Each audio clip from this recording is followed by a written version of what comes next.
Hello and welcome to my channel. So in this video I will explain the functions of an ecosystem.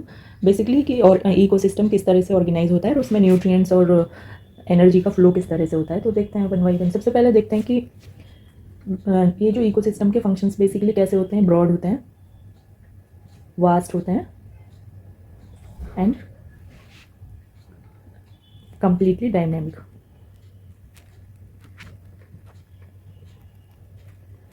अब इसको हम कैसे मतलब इसके फंक्शंस को हम कैसे एक तरह से इंटरलिंक कर सकते हैं वो हम अच्छे से समझेंगे. बिकॉज हमने energy flow, nutrient cycle, ecological succession, food web, food chain, pyramids वगैरह हम डिफरेंट अलग अलग इनको समझते हैं. बट ये कैसे उसके फंक्शंस को कैसे ऑर्गेनाइज करते हैं और कैसे एक दूसरे से कनेक्टेड होते हैं ये डिस्कस करेंगे वन बाई वन.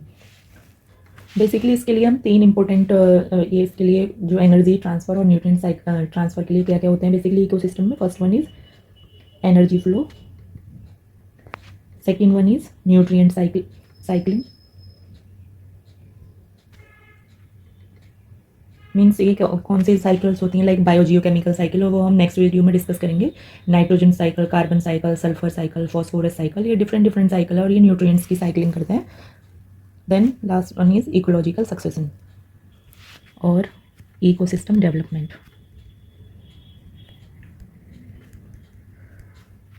अब इनको फर्दर डिवाइड करें तो बेसिकली हम देखते हैं एनर्जी फ्लो किसके थ्रू होता है. Food chain, food web and ecological pyramids के through. Food chain, then food web and last one is ecological pyramids.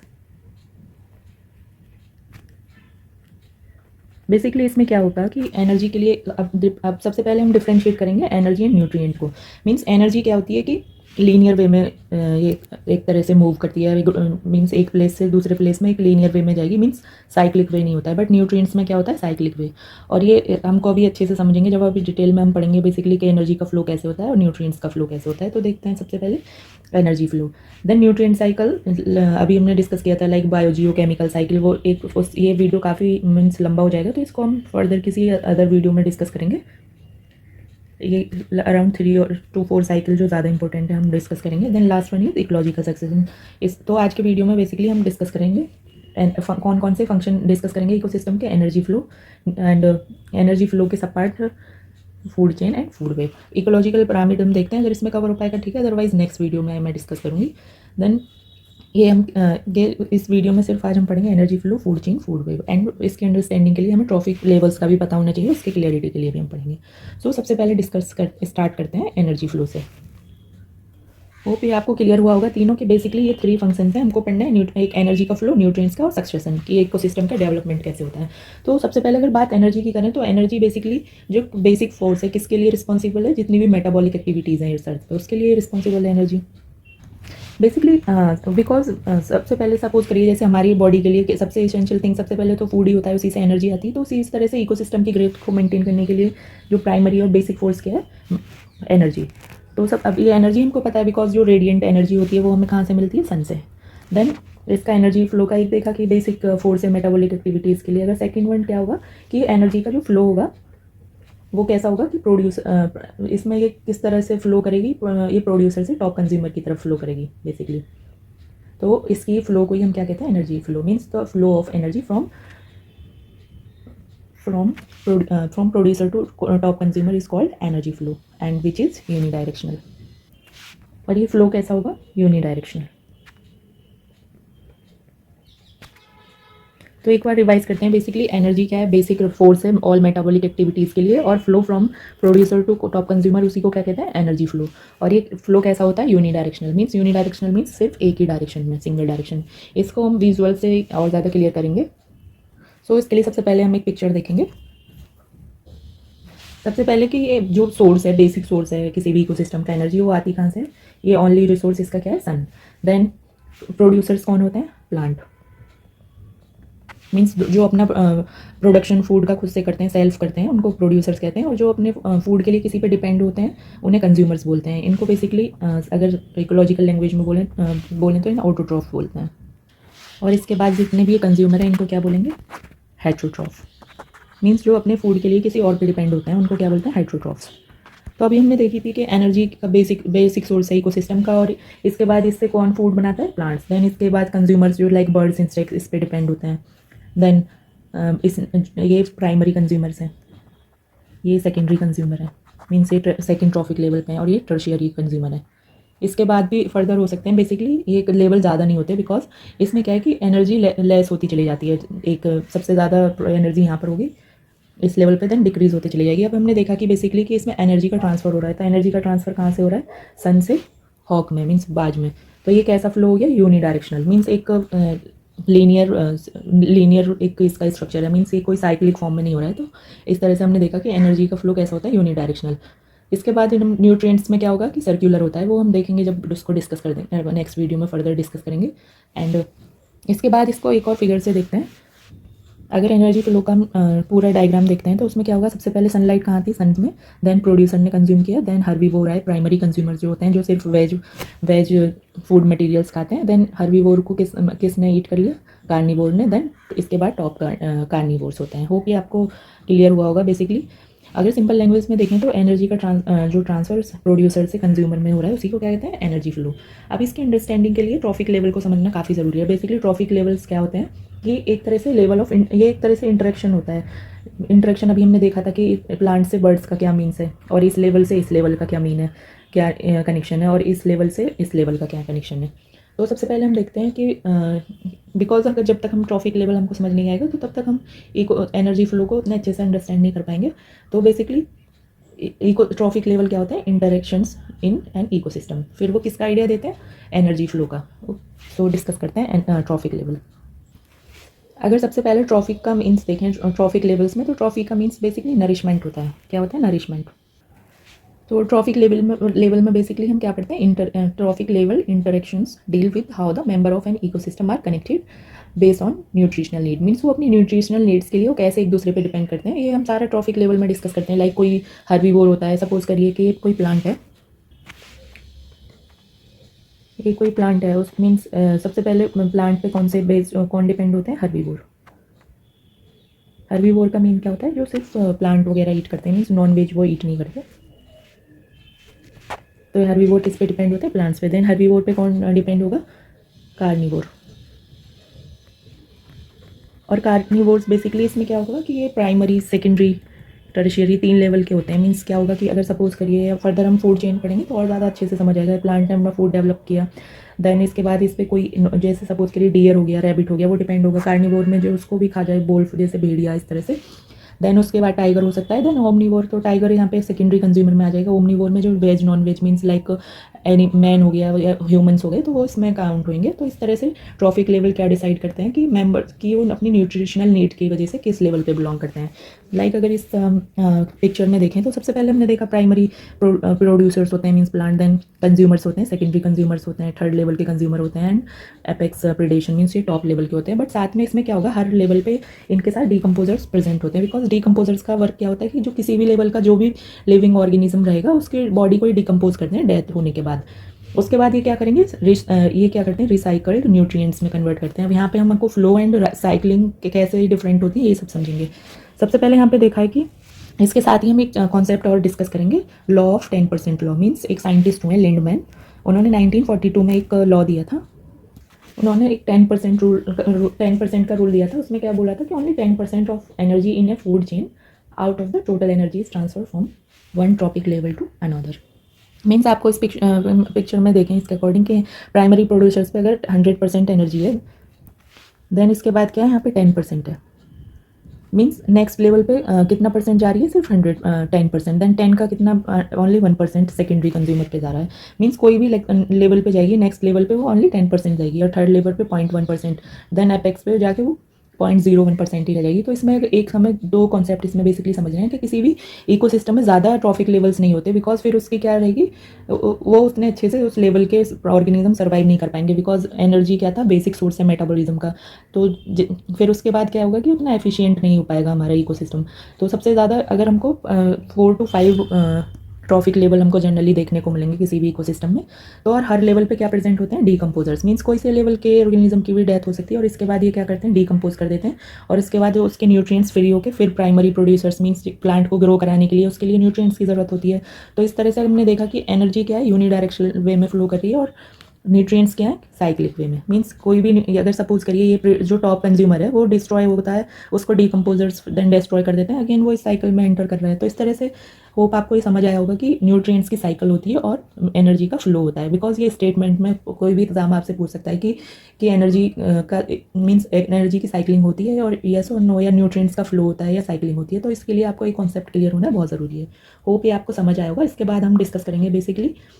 अब इसमें हमने देखा कि ये 10% ही हो जाती है, बिकॉज उसमें क्या होता है कि 10% एनर्जी नेक्स्ट लेवल में जाएगी। कुछ एनर्जी मींस बहुत सारी एनर्जी मेटाबॉलिक प्रोसेस में यूज़ हो जाती है और बहुत सारी कैसे एज ए हीट के फॉर्म में लॉस्ट हो जाती है, अनस्टेबल हीट के फॉर्म में, इसलिए वो नेक्स्ट लेवल पे नहीं पहुंच पाती है जो अपवर्ड लेवल होता है। तो हमेशा लोअर लेवल पे ज़्यादा एनर्जी होगी एंड टॉप लेवल पे वो क्या है, टॉप ट्रॉफिक लेवल जो होंगे उसमें लेस होगी। और ये अच्छे से हमको याद रखना है। देन हम अब डिस्कस करेंगे बेसिकली फूड चेन बेसिकली क्या क्या होती है। अभी तक हमने देखा कि एनर्जी फ्लो क्या होता है, देन ट्रॉफिक लेवल्स देखे। अभी हम देखेंगे कि एनर्जी में बेसिकली हमने तीन तरह के फ्लो देखे, तीन तरह के वे देखे थे। वेज मतलब कितने तरह से होता है इकोसिस्टम में, तीन तरीके से। First one is food chain, second one is food web and third one is ecological pyramids. तो इस सबसे पहले हम देखेंगे ये सारे किसके लिए, एनर्जी फ्लो के लिए। तो हम देखेंगे कि बेसिकली फूड चेन होती क्या है। अगर और इस कॉन्सेप्ट को देखें एनर्जी फ्लो वाला, होप आपको अच्छे से समझ आया होगा। अगर और डायग्रामेटिक रिप्रेजेंटेशन देखें तो यहाँ पे हम देख सकते हैं कि इसमें क्या हो रहा है, progressive loss of energy in food chain. तो सपोज करिए यहाँ पे अगर ग्रासेस में इसमें 10 हर्बीवोर में कितनी जा रही है, अगर 10% है, 100% है तो इसमें सिर्फ 10% जा रही है। देन एनर्जी लॉ इनको कितनी मिल रही है, 1 जूल मिल रहा है। और बाकी 9 यहाँ पे अगर ये 1000 है तो 990 जूल किस में लॉस हो रहा है, इन्वायरमेंट में। और बेसिक सोर्स क्या है, सन है। देन इस तरह से हम देख सकते हैं। और यहाँ पे अगर इसमें देखें तो इस तरह से अगर बायोमास देखें किसी भी ये हमने क्या देखा, यहाँ पे एनर्जी का लॉस हो रहा है। अगर इसको बायोमास के पर्सपेक्टिव में देखें तो वो भी मीन्स वो भी लेस होता चला जाता है। सपोज करिए यहाँ पे प्रोड्यूसर है, अगर बायोमास का मीन्स क्या होता है कि किसी का भी जो रियल मास में अगर किसी को बर्न करने के बाद जो आर्सिस बचते हैं वो किसके ज़्यादा होंगे। तो अगर सपोज करिए प्रोड्यूसर्स हैं कहीं पे किसी पर्टिकुलर एरिया में, उनसे कम ही हर्बीवोर हमेशा मिलेंगे। इस तरह से अगर क्वेश्चन पूछे कि किसी भी इकोसिस्टम में सबसे ज़्यादा कौन सा ट्रॉफिक लेवल सबसे ज़्यादा मजबूत होता है या ब्रॉड होता है, तो हमेशा प्रोड्यूसर्स ही होंगे। ये हमें बायोमास के पिरामिड से भी पता चल रहा है, क्योंकि जो बेस पे वो हमेशा ज़्यादा बायोमास वाला होगा। ये सपोज करिए यहाँ पे 1000 kg का अगर है ये लेवल, देन ये एक लेवल कितना है हर्बीवोर का 100 kg, then primary carnivore 10 kg and top carnivore 1 kg। Means किसी भी इकोसिस्टम में एक या दो लाइन ही मिलेंगे, उससे ज़्यादा प्राइमरी कार्निवोर होंगे, उससे ज़्यादा हर्बीवोर होंगे, मैक्सिमम कौन होंगे, प्रोड्यूसर्स होंगे। देन होप ये आपको अच्छे से समझ आया होगा। इसके बाद हम देखेंगे मीन्स इसमें हमने क्या पढ़ा कि एक ट्रॉफिक लेवल से दूसरे ट्रॉफिक लेवल पर जाने से एनर्जी भी कम जाती है और साथ में बायोमास भी घटता है उस पर्टिकुलर ट्रॉफिक लेवल पे जाके। इसके बाद हम डिस्कस करेंगे फूड चेन। बेसिकली अगर फूड चेन की बात करें तो जितने भी ऑर्गेनिज्म हैं इकोसिस्टम में वो एक दूसरे से रिलेटेड हैं। किसके थ्रू, बेसिकली फीडिंग जो मैकेनिज्म है उनका, फीडिंग मैकेनिज्म के थ्रू। अभी हमने देखा कि हर लेवल एक दूसरे के किससे कनेक्टेड, बेसिकली अपने फूड के लिए। और ये इनको हम फूड मैकेनिज्म के लेवल या ट्रॉफिक लेवल कुछ भी कह सकते हैं। बिकॉज अगर हम देखें कि अगर ऑर्गेनिज्म का इंटरेक्शन देखें तो उसमें क्या है कि एक ऑर्गेनिज्म दूसरे ऑर्गेनिज्म के लिए ऑर्गेनिज्म से कुछ उसकी बेसिक रिक्वायरमेंट प्राइमरीली फूड के लिए जुड़े होते हैं। और ये जो सीक्वेंस होता है, सपोज करिए कोई पर्टिकुलर ये प्लांट है, ये कोई एनिमल है, हर्बीवोर है, कार्निवोर है, इन सब एक दूसरे से जो एक सीक्वेंस बनाते हैं, एक लीनियर फॉर्म में चेन बनाते हैं, उसको क्या कहते हैं, फूड चेन बेसिकली। और ये ज़्यादातर मीन्स हर कंडीशन में कहाँ से शुरू होते हैं, प्रोड्यूसर से, मीन्स प्लांट से शुरू होता है, देन एंड किस पे हो जाता है, कार्निवोर पे जाके। और सबसे पहले अगर हम देखें कि कोई भी अगर इकोसिस्टम है वो स्टार्ट सन से होता है, उसके बाद प्रोड्यूसर्स उससे फूड लेते हैं, देन उससे नेक्स्ट लेवल पे वो एनर्जी शिफ्ट होती है। तो अगर हम एक्सप्लेन करें बेसिकली, अगर फूड चेन को डिफाइन करें तो a sequence of eaten and being eaten produces transfer of food energy and it's known as food chain. Means क्या होता है कि सबसे पहले जो प्लांट होते हैं वो किसको कन्वर्ट कर देते हैं, एनर्जी को प्रोटोप्लाज्म में फोटोसिंथेसिस के थ्रू। सबसे पहले क्या होगा कि कोई भी प्लांट है वो सन से एनर्जी लेके उसमें फोटोसिंथेसिस होगी, देन उसके बाद उसमें क्या होगा, प्रोटोप्लाज्म बनेगा। प्रोटोप्लाज्म का मीन्स क्या होता है कि लिविंग थिंग्स होने के लिए प्रोटोप्लाज्म बेसिक यूनिट होती है। तो उसका फॉर्मेशन डायरेक्ट किससे होता है, सन की एनर्जी से, जो रेडिएंट एनर्जी होती है। इसके बाद वो हम ऑलरेडी देख भी चुके हैं कि वो कैसे शिफ्ट होती है एनर्जी। अगर देखें एक विजुअल के थ्रू तो सबसे पहले सन से एनर्जी ली, देन प्रोड्यूसर्स में गई, देन हर्बीवोर में गई, देन ओमनीवोर, कार्निवोर, देन ये बड़े कार्निवोर्स। और ये डिकम्पोजर्स हर लेवल पे होते हैं, ऑलरेडी डिस्कस किया था। ये प्राइमरी, सेकेंडरी, टर्शियरी, देन ये टॉप कंज्यूमर है, क्वार्टिनरी कंज्यूमर्स होते हैं। अगर और फूड चेन्स की अगर बात करें तो कॉर्न के सपोज करिए कोई प्लांट है, देन रेट, देन ऑल, और ये 4 लेवल पे भी मैक्सिमम ये कितने लेवल हो सकते हैं, 5। सपोज करिए कैरेट, फिर देन रेबिट, देन फॉक्स, इस पे डिपेंड होता है, देन लास्ट में लायन। देन इसके कोई और एग्जांपल देखें, सबसे पहले ग्रास ऊपर डिपेंड करता है ग्रासेस पे, देन फ्रॉग इसको ईट कर लेगा, देन ये इसको कौन ईट करेगा, पाइथन स्नेक हो सकता है, देन ईगल इसको कंज्यूम कर लेगी। होप ये आपको समझ आया होगा कि ये जो फूड चेन्स हैं ज़्यादा लंबे नहीं हो सकते, मीन्स फिर क्या होगा, उनका एनर्जी उतनी सफिशिएंट अमाउंट में नहीं मिल पाएगी अदर ऑर्गेनिज्म को। तो अगर हम इसको अगर डिफाइन करें कि बेसिकली फूड चेन क्या होती है, तो वो क्या है, basically food chain is a linear sequence of organism where nutrients and energy is transferred from one organism to another। Hope आपको ये क्लियर हो गया होगा। अब देखते हैं बेसिकली फूड चेन के टाइप्स क्या क्या होते हैं। बेसिकली फूड चेन के कितने टाइप्स होते हैं, ये 2 तरह की होती है। First one is grazing and second one is detritus food chain. अब बेसिकली इन दोनों में डिफरेंस क्या होता है, इसमें क्या होगा कि इसमें सबसे पहले किस पे बेस्ड होते हैं, प्लांट बेस्ड, मीन्स कोई भी कंज्यूमर कहाँ से फूड लेना स्टार्ट करेगा, प्लांट से, और उसको क्या बोलेंगे, ग्रेजिंग फूड चेन। मीन्स इसमें बेस क्या होता है, प्लांट से शुरू होगी। और ये अगर बात करें डेट्रीशियस से, तो ये किससे स्टार्ट होते हैं, डेड ऑर्गेनिक मैटर से। डेड ऑर्गेनिक मैटर से सपोज करिए अभी देखे थे जो अभी डीकम्पोजर्स जो इस लेवल पे भी डीकम्पोज कर देंगे एनिमल या प्लांट बॉडी को, तो उसके बाद ये जब ये कन्वर्ट कर देते हैं किसमें, डेड ऑर्गेनिक मैटर्स में, डीकम्पोजर्स। उसके बाद इन पे कुछ आके अदर ऑर्गेनिज्म इन पे ग्रो करने लग जाते हैं। लाइक अगर एग्जांपल लें, जैसे अर्थवॉर्म हो गया, लिटर पे ग्रो कर जाता है। लिटर मीन्स जो भी सड़े गले एक तरह से पत्ती वगैरह ये सब होते हैं। तो अभी फर्दर देखते हैं। सबसे पहले हम देखेंगे ग्रेजिंग फूड चेन। ये किससे शुरू होगी, प्लांट से। कहीं भी हो सकते हैं, टेरेस्ट्रियल में सपोज करिए कोई कैटरपिलर है, उसको लिजार्ड खा जाए, देन लिजार्ड को स्नेक खा जाए। उसके बाद अगर एक्वेटिक में देखें, सबसे पहले फाइटोप्लैंक्टन्स होते हैं, देन उसको जू प्लैंक्टन्स खा लें, देन बड़ी फिश खा लेगी उसको, कोई भी हैरिंग वगैरह। देन उसके बाद उसको कोई फर्दर कोई बर्ड मीन्स खा सकती है। सपोज करिए कोई सबसे पहले प्लैंक्टन, कौन से plankton, phytoplankton, then zooplankton, then small fishes, then इसको कौन खा ले, बड़ी फिश, मीन्स जो बिग साइज में रहते हैं, बिग फिशेस। देन कोई बर्ड, पेलिकन टाइप कोई बर्ड इसको ईट कर दे। तो इस तरह की इसमें होती हैं। अगर इनको विजुअल्स देखें यहाँ पे ऑलरेडी जो देखे थे वो, बिकॉज ये सारे प्लांट से शुरू हो रहे हैं, कौन से, देन रेट है, देन आउल है, ये देन कैरेट हो गया, रैबिट हो गया, फॉक्स हो गया, लायन हो गया, देन ग्रास, ये ग्रास से, ये भी प्लांट से शुरू हो रही है। देन इस पर कौन डिपेंड करता है, grasshopper, frog, python, then eagle. इसके बाद बेसिकली हमने देखा एक्वेटिक में भी हो सकते हैं। अगर बात करें डेट्रीशियस की, तो इसमें क्या होगा कि ये डेड ऑर्गेनिक मैटर से शुरू होंगे। और ये जो डेड ऑर्गेनिक मैटर्स होते हैं, प्लांट और एनिमल किसी की बॉडी से भी हो सकते हैं, और इनको कौन कंज्यूम करते हैं, माइक्रो ऑर्गेनिज्म। लाइक अगर इसके लिए देखें, लिटर हो गया, लिटर को कौन कंज्यूम करेंगे, अर्थवॉर्म्स। देन कोई भी चिकन, देन इसको हॉग कंज्यूम कर ले। तो इस तरह की ये फूड चेन होती है डेट्रीशियस। इसके विजुअल्स देखते हैं। लाइक सपोज करिए सबसे पहले जो डेड लिव्स हैं, इसको किसने ईट कर दिया, वुड लॉस। ये बहुत छोटे इंसेक्ट होते हैं, देन इसको ब्लैक बर्ड ईट कर लेगी, लाइक क्रो वगैरह। तो इस तरह के ये सीक्वेंस होते हैं, और इनमें बहुत ज़्यादा डिफरेंस होता है। मीन्स बेसिक डिफरेंस तो ये कि ग्रेजिंग क्या है, लिविंग ऑर्गेनिज्म से शुरू हो रहे हैं, मीन्स प्लांट से, और ये किससे हो रहे हैं, नॉन लिविंग, एक तरह से डेथ पर मटीरियल है। तो यही बेसिक इसमें डिफरेंस है। और इसमें जो ये किसका अब देखा था वहाँ पे जो इससे वो एंड हो रही थी, अगर ग्रेजिंग फूड चेन को अगर हम देखें, सपोज करिए ये आउल एक टाइम पे डेथ हो जाएगी, इसको कौन डिकम्पोज कर देंगे, डिकम्पोजर्स डिस्पोज कर देंगे। अगेन क्या होगा कि ये इसमें फिर न्यूट्रिएंट की साइकिल होगी, बिकॉज फ्लो तो यहाँ तक हुआ है। जो फ्लो जब इसका डेथ हो जाएगी, तो इसके बाद एनर्जी का फ्लो नहीं होगा, सिर्फ न्यूट्रिएंट्स की साइकिलिंग होगी।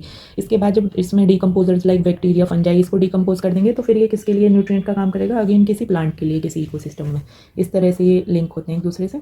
अब यहाँ पे थोड़ा डिस्कस करते हैं जो फूड चेन है वो टेरेस्ट्रियल में, हम वो ये आपको क्लियर हो चुका होगा। और मरीन में कैसे होते हैं ये भी डिस्कस किया था। सबसे पहले फाइटोप्लैंक्टन्स जो होते हैं, जू प्लैंक्टन्स होते हैं, कार्निवोर्स होते हैं, मीन्स जो प्राइमरी लेवल के, देन सेकेंडरी लेवल के, देन टर्शियरी लेवल के। मीन्स ये छोटी फिश, बड़ी फिश, उससे बड़ी फिश। प्लांट में यहाँ से सबसे पहले प्लांट को किसी हर्बीवोर ने, ये वो है मीन्स इंसेक्ट है, वो इसको कंज्यूम करते हैं। देन इसको रेट कंज्यूम करता है, देन इसको snake, and last one is hawk या ईगल, जो भी इसको कंज्यूम कर सकता है। इस तरह से ये एनर्जी का फ्लो हो रहा है इनमें, फ्रॉम ये lower level of trophic level से हायर लेवल तक। अब क्वेश्चन थोड़ा इसमें कॉन्सेप्ट देखें। फाइटोप्लैंक्टन्स बेसिकली क्या होते हैं, जू प्लैंक्टन्स क्या होते हैं। फाइटोप्लैंक्टन्स का अगर विजुअल्स देखें तो कुछ इस तरह के होते हैं। ये बहुत छोटे प्लांट्स होते हैं, because planktons means small organism, अगर उसके आगे फाइटो लग जाए तो प्लांट से रिलेटेड है, और जू प्लैंकटन लग जाए तो एनिमल से रिलेटेड है। और उसमें क्या होगा कि फाइटो प्लैंकटन्सों को जू प्लैंकटन्स कंज्यूम कर सकते हैं, मीन्स खा सकते हैं। अगर बात करें फाइटो प्लैंकटन्स की तो इसमें बहुत सारे एल्गी बेसिकली होते हैं। इसमें आपको कुछ नाम मैं यहाँ पे राइट डाउन कर रही हूँ, वो आपको अच्छे से याद करने, बिकॉज ये नाम आपको डायरेक्ट इनके बेस पर आपको ये स्टेटमेंट आप उसको सही लगा सकते हैं उसका आंसर। तो सबसे पहले क्या होते हैं, डाइटम्स। डाइटम्स बेसिकली सिलिका के बने होते हैं और ये एल्गी होते हैं। Then green algae, then cyanobacteria, then dinoflagellate।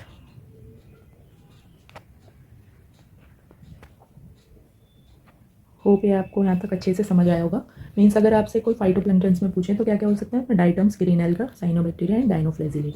Then अगर बात करें जू प्लैंक्टन्स की, उसमें बेसिकली क्रस्टेशियंस होते हैं, कुछ प्रोटोजोन्स हो सकते हैं। तो उसके लिए आप ये देख सकते हैं, इसमें ब्रेंकीपोडा, मैक्सिलोपोडा, ऑस्ट्रोकोडा, मेलेकोस्ट्रोकोडा, मेलेकोस्ट्रेस का, देन क्राइफिस, प्रॉन, मेंटिस होगा, श्रिम्प हो गया, क्रिल हो गया, क्रिएब हो गया, sand hopper, ऑस्ट्रोकॉड, कॉपीपोड, ब्रैंकल्स, Brin shrimp. Hope ये आपको क्लियर हुआ होगा। अब इसके बाद हम इस वीडियो का लास्ट टॉपिक डिस्कस करते हैं, बेसिकली फूड वेव का। What is food web? Basically अभी हमने देखा कि फूड चेन रिप्रेजेंट क्या करती है, एक पार्ट करती है किसी भी इकोसिस्टम का, उसमें किस तरह से, मीन्स एक सीक्वेंस ही देखा था हमने। बट अगर बात करें फूड वेव की, इसमें क्या होगा कि बहुत सारे फूड चेन को क्या कहते हैं, मीन्स इसमें क्या होगा, मल्टीपल फूड चेन होती हैं। फूड वेव, वेव का मीन्स एक तरह से जाल होता है, तो ये इसमें मैनी फूड चेन्स हो सकते हैं, होते हैं, मिलके क्या बनाते हैं, फूड वेव। तो उसके लिए देखेंगे बेसिकली, बिकॉज किसी भी इकोसिस्टम में बहुत सारे इंटर रिलेटेड इकोसिस्टम हो सकते हैं। मीन्स कोई भी पर्टिकुलर ऑर्गेनिज्म, एक ये नहीं है कि वो सिर्फ एक ही ऑर्गेनिज्म पे डिपेंड करेगा, या कोई भी एनिमल किसी एक पर्टिकुलर ऑर्गेनिज्म को ईट करके, सपोज करिए कोई लायन है, वो ये नहीं है कि सिर्फ डियर कोई अपना प्रे या शिकार बनाएगा, वो किसी और ऑर्गेनिज्म पे भी उसको ईट कर सकता है। इसलिए इसमें क्या होगा, फूड वेव से क्या होगा, किसी भी ऑर्गेनिज्म का सर्वाइवल रेट बढ़ा देता है, जहाँ पे भी फूड वेव ज़्यादा स्ट्रॉन्ग होता है। तो अगर उसके कुछ विजुअल्स देखें, अगर सपोज करिए ग्रास है, अब ग्रास होपर भी ईट कर रहा है, माउस भी एंड रैबिट भी। अगर रैबिट की बात करें, उसको हॉक भी ईट कर सकता है, कंज्यूम कर सकता है, देन फॉक्स भी। देन माउस की बात करें, इसको आउल ईट कर सकता है, स्नेक भी ईट कर सकता है। तो इस तरह से क्या होगा कि इनके क्या होंगे, सर्वाइवल रेट बढ़ जाते हैं। सपोज़ करिए हॉक को अगर किसी वजह से माउस नहीं मिलेगा खाने के लिए, रैट नहीं मिलेगा, तो रैबिट को भी कंज्यूम कर लेगा। अगर सपोज़ करिए कहीं पे भी हम चीता वगैरह का इंट्रोडक्शन कराया है इंडिया में, अगर पर्टिकुलर ऑर्गेनिज्म नहीं होता तो उसका क्या होगा, सर्वाइवल रेट कम हो जाता है। इसलिए वहाँ का सबसे पहले जो उसके लोअर ट्रॉफिक लेवल है उसको स्ट्रॉन्ग करना पड़ेगा। वहाँ का सबसे पहले वेजिटेशन, एफॉरेस्टेशन करना होगा, और इसके बाद क्या होगा, वहाँ के जो हर्बीवोर हैं वो ग्रो करेंगे। देन इस तरह से वहाँ पे डाइवर्सिटी ज़्यादा होगी तो सर्वाइवल रेट भी ज़्यादा होगा, और स्पीशीज़ का एक्सटेंशन रेट भी कम होगा।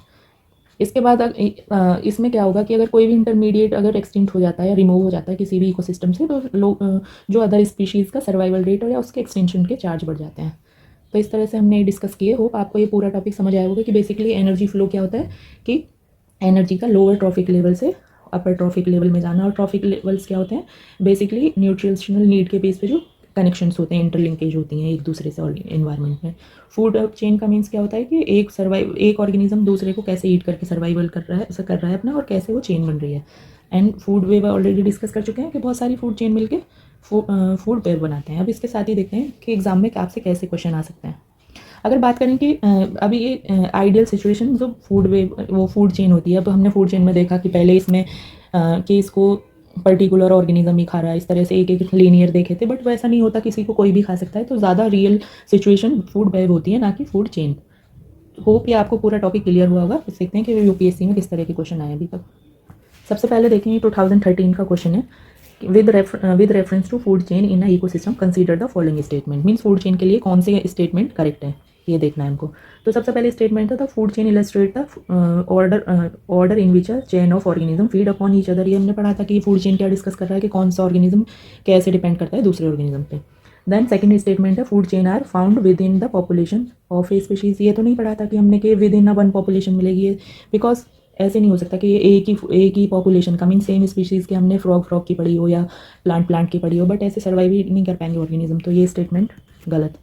Then third one is the food chain illustrate the numbers of each organism. अभी हमने देखा था ये सिर्फ सीक्वेंस बताता है, ना कि नंबर्स बताता है कि एक प्लांट को कितने रैबिट खाएंगे या कितने डियर खाएंगे इस तरह से, तो इसमें क्या होगा, थर्ड भी गलत है, तो इसके साथ आंसर हो जाता है आंसर 1। अब सेकंड क्या है कि इसमें सीक्वेंस पूछा है, तो सब अब इसमें क्या होगा, हमने देखे थे कि फाइटोप्लैंक्टन्स क्या होते हैं, सबसे छोटे ऑर्गेनिज्म होते हैं, और उसके हमने भी एग्जाम्पल भी देखे थे कि उसमें क्या होते हैं, डाइटम्स होते हैं, डाइनोफ्लेजिलेट, साइनोबैक्टीरिया, ग्रीन एल्गी। तो इसमें अगर हम ऐसे अगर गैस भी करें तो डाइटम्स वाला पहले होना चाहिए, बिकॉज ये क्या है, फाइटोप्लैंक्टन्स। और ज़्यादातर फूड ये हमने देखा था कि ये किस पे बेस्ड होते हैं, प्लांट से ही शुरू होती हैं, उस तरह से हम इनको गैस कर सकते हैं, तो ये डायरेक्टली गलत हो गए, ये तो नहीं हो सकते। देन इसके बाद क्रस्टेशियंस पढ़े थे हमने, मीन्स जू प्लैंक्टन्स, वो इससे बड़े होते हैं, और हैरिंग एक फिश होती है, तो इस तरह से यहाँ पे क्या है कि हैरिंग पहले दिया है, क्रस्टेशियंस बाद में, जबकि हमको पता है ये जू प्लैंक्टन्स होते हैं क्रस्टेशियंस, तो उसके बेस पे इसका आंसर हो जाता है ए। होप आपने ये वीडियो एंजॉय किया होगा। If you like this video please like and subscribe, and thank you so much for watching.